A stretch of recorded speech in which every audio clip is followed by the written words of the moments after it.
दोस्तों सुबह के 10 बजे का वक्त होता है। नीता अपने भाई सोनू के साथ खेत में चारा काटने के लिए निकल जाती है। दोनों खेत में हंसते बोलते पहुंच जाते हैं और चारा काटने लगते हैं। तभी अचानक नीता के ब्लाउज में एक बड़ा सा बर्र घुस जाता है। नीता डर जाती है, घबरा जाती है और जल्दी जल्दी में अपना ऊपर का कपड़ा उतार देती है। उसी पल उसके भाई सोनू की नज़र नीता पर पड़ जाती है। नीता बहुत ही खूबसूरत और जवान होती है। सोनू के मन में गलत ख्याल आने लगते हैं। वो चारों तरफ इधर उधर देखता है। खेत में कोई नज़र नहीं आता। पास ही गन्ने का खेत भी होता है। सोनू नीता को खींचकर गन्ने के खेत में लेके चला जाता है। दोस्तों इसके बाद क्या हुआ और इसका अंजाम क्या हुआ, ये सुनकर आप भी हैरान और परेशान हो जाएंगी। लेकिन आगे बढ़ने से पहले बस एक छोटी सी रिक्वेस्ट है कि हमारे चैनल को सब्सक्राइब कर दीजिए, वीडियो को लाइक कर दीजिए और अपना नाम व शहर कमेंट में ज़रूर लिखिए ताकि आने वाली वीडियो में आपका नाम लिया जा सके। दोस्तों नमस्कार, नए वीडियो में आपका बहुत बहुत स्वागत है। तो आज की घटना की शुरुआत होती है मध्य प्रदेश के भिंड ज़िले से। तो भिंड ज़िले में एक लहरौली गांव होता है। वही रहने वाली नीता यादव, उसकी उम्र तकरीबन 18 वर्ष, देखने में बहुत सुंदर और जवान लड़की थी।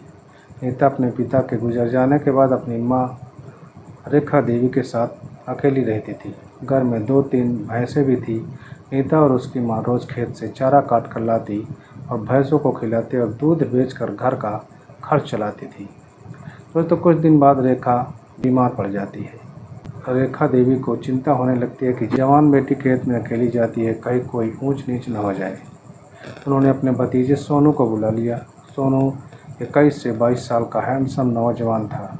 सोनू आया और बोला, चाची चिंता मत करो, जब तक आप ठीक नहीं हो जाती मैं नीता के साथ खेत में जाया करूँगा। 3-4 दिन तक तो सब कुछ ठीक था, लेकिन 5वें दिन सुबह 10 बजे के आसपास वही हुआ जो डर था। चारा काटते वक्त बर घुस गई। नीता ने कपड़ा हटा दिया और सोनू के दिमाग में गलत ख्याल आने लगे। सोनू ने नीता को गन्ने के खेत में खींचकर ले जाकर ज़बरदस्ती करनी शुरू कर दी। नीता ने विरोध किया लेकिन सोनू नहीं माना। उसने तब तक गलत काम किया जब तक उसकी हवस शांत नहीं हो गई। फिर धमकी भी दी कि अगर चाची को बताया तो तुम्हें मार डालूँगा। तो यह सिलसिला 4 दिन तक चलता रहा। नीता तंग आ गई थी उससे। फिर एक दिन शाम को सोनू किसी काम से बाहर चला गया तो नीता रोते रोते अपनी माँ रेखा देवी को सारी बातें बता दी। रेखा देवी सुनकर आग बबूला हो जाती है और तय करती है कि अब इस शैतान का खेल खत्म होना चाहिए। तो रात के 9 बजे सोनू घर पर लौटा, खाना खाया और अपने कमरे में सो गया। रात 11 बजे रेखा देवी रसोई से 2 चाकू लेकर नीता के साथ सोनू के कमरे में चली गई। तकिया सोनू के मुंह पर दबाया और नीता ने पेट में 3-4 वार कर दिए। तो रेखा देवी ने छाती और गर्दन पर कई वार किए। नीता ने गुस्से में सोनू का गुप्तांग भी काट दिया। जब सोनू की सांसें थम गई तो माँ बेटी सीधा पुलिस स्टेशन पहुंची। वहां मौजूद कांस्टेबल ने हाथों पर खून देखकर पूछा तो रेखा देवी बोली, आज हमने एक दरिंदे का वध कर दिया है और लाश मेरे घर में है। पुलिस मौके पर पहुंची, लाश बरामद हुई और माँ बेटी को गिरफ्तार कर लिया गया। दोस्तों क्या रेखा देवी और नीता ने सही किया या गलत? अपनी राय कमेंट में ज़रूर बताएं। पुलिस स्टेशन में माँ बेटी को बैठाकर जब थानेदार शिवपाल सिंह ने पूछताछ शुरू की तो वहां मौजूद हर पुलिस वाले के रोंगटे खड़े हो गए। रेखा देवी ने एक बात साफ साफ बताई, किस तरह सोनू ने बर्र वाली घटना का फ़ायदा उठाकर नीता को 4 दिनों तक खेत में बंधक बनाकर उसकी इज्जत लूटी। थानेदार ने सोनू की लाश का पंचनामा बनवाकर पोस्टमार्टम के लिए भेज दिया। लेकिन दोस्तों यहाँ कहानी में एक नया मोड़ आया। गांव के कुछ लोग पुलिस स्टेशन पहुंच जाते हैं।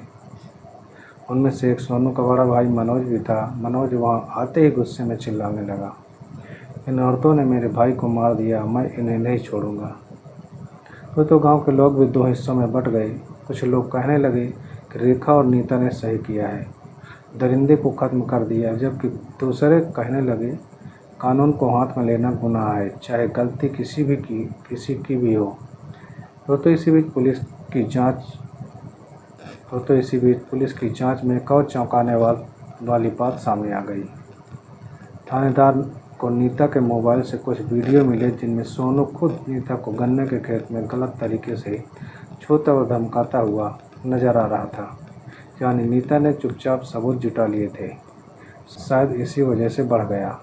अब पुलिस इस केस को सिर्फ हत्या नहीं बल्कि आत्मरक्षा और महिला सुरक्षा के एंगल से भी देखने लगी। लेकिन मामला आसान नहीं था, क्योंकि पोस्टमार्टम रिपोर्ट में साफ लिखा था कि सोनू के शरीर पर 12 से ज़्यादा चाकू के घाव थे और उसका गुप्तांग भी काटा गया था। तो ये पुलिस को प्लानिंग के तहत दी गई हत्या जैसा लग रहा था। देखो, अगर तुमने कानून का सहारा लिया होता तो शायद सोनू को सज़ा हो जाती, लेकिन अब मामला गंभीर है। अदालत में तुम्हें साबित करना पड़ेगा कि ये आत्मरक्षा थी, वरना उम्र कैद हो सकती है। रेखा देवी बोली, साहब, अदालत में जाने से पहले हमें गांव की पंचायत के सामने भी सच रखना होगा। हमारे ऊपर जो इल्ज़ाम लग रहे हैं उन्हें ख़त्म करना ज़रूरी है। तो पुलिस ने अगले दिन गांव में भारी सुरक्षा के बीच माँ बेटी को ले जाकर पंचायत बुलवाई। दोस्तों, पंचायत में जो माहौल था वो किसी फिल्म से कम नहीं था। एक तरफ सोनू का परिवार, दूसरी तरफ नीता और रेखा, और बीच में पूरा गांव बैठा हुआ था। नीता ने कांपती आवाज़ में कहा, अगर मैं चुप रहती तो रोज़ खेत में मेरी इज्जत लूटी जाती। मैंने बस अपनी ज़िंदगी बचाई है। उसके ये शब्द सुनकर कुछ औरतों की आंखों में आंसू आ गए, लेकिन सोनू का भाई मनोज गुस्से में आकर बोला, तुम दोनों ने मेरे भाई को मारा है, अब तुम्हारा अंजाम मैं तय करूँगा। तो पंचायत में बहस इतनी बढ़ी कि पुलिस को दखल देना पड़ा। और फिर अचानक थानेदार के पास एक कॉल आई, साहब, एक लड़की ने भी नीता जैसी ही आरोप सोनू पर लगाए हैं और वो लड़की थाने आने वाली है। अब दोस्तों, मामला पूरी तरह पलटने वाला था। थानेदार शिवपाल सिंह फोन रखते ही हैरान रह गए। थोड़ी ही देर में थाने में करीब 19 से 20 साल की एक लड़की आती है। उसका नाम था प्रीति वर्मा। प्रीति ने जाते ही रोते हुए कहा, साहब, सोनू ने मेरे साथ भी वही किया था जो नीता के साथ किया है। मैं डर के मारे किसी को नहीं बता पाई, लेकिन आज जब सुना कि सोनू मर गया है तो मैंने हिम्मत जुटाकर यहाँ आने का फैसला किया। प्रीति के बयान ने पूरे केस की दिशा बदल दी। तो अब साफ हो गया था कि सोनू सिर्फ नीता के लिए ही नहीं बल्कि और भी लड़कियों के लिए खतरा बना हुआ था।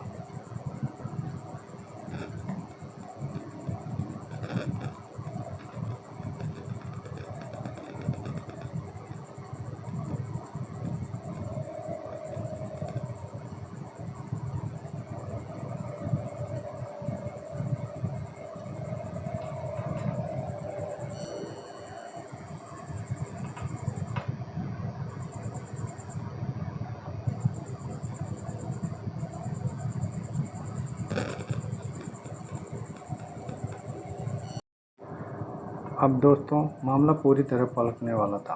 थानेदार शिवपाल सिंह फोन रखते ही हैरान रह गए। थोड़ी ही देर में थाने में करीब 19 से 20 साल की एक लड़की आती है जिसका नाम था प्रीति वर्मा।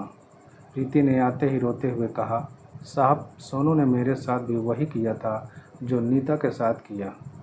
मैं डर के मारे किसी को नहीं बता पाई, लेकिन आज जब सुना कि सोनू मर गया है तो मैंने हिम्मत जुटाकर यहाँ आने का फैसला किया। तो प्रीति के बयान ने पूरे केस की दशा ही बदल दी। अब साफ हो गया था कि सोनू सिर्फ नीता के लिए ही नहीं बल्कि और भी लड़कियों के लिए खतरा बना हुआ था। पुलिस ने तुरंत इस बयान को केस फाइल में जोड़ दिया। गांव में पंचायत फिर से बुलाई गई। इस बार माहौल पहले जैसा नहीं था। अब ज़्यादातर लोग नीता और रेखा देवी के समर्थन में खड़े हो गए थे। प्रीति ने सबके सामने अपना दर्द बताया। उसने मुझे भी खेत में ले जाकर धमकाया था कि अगर किसी को बताया तो जान से मार देगा।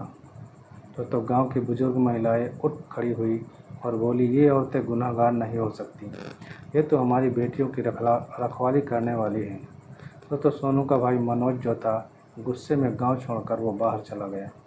पंचायत ने फैसला दिया, हम गांव में अब ऐसे दरिंदों को पनपने नहीं देंगे। पुलिस ने माँ बेटी को अदालत में पेश किया, लेकिन जब जज के सामने वीडियो सबूत, प्रीति का बयान और नीता का मेडिकल रिपोर्ट आया तो अदालत ने इस केस को आत्मरक्षा मानते हुए दोनों को बरी कर दिया।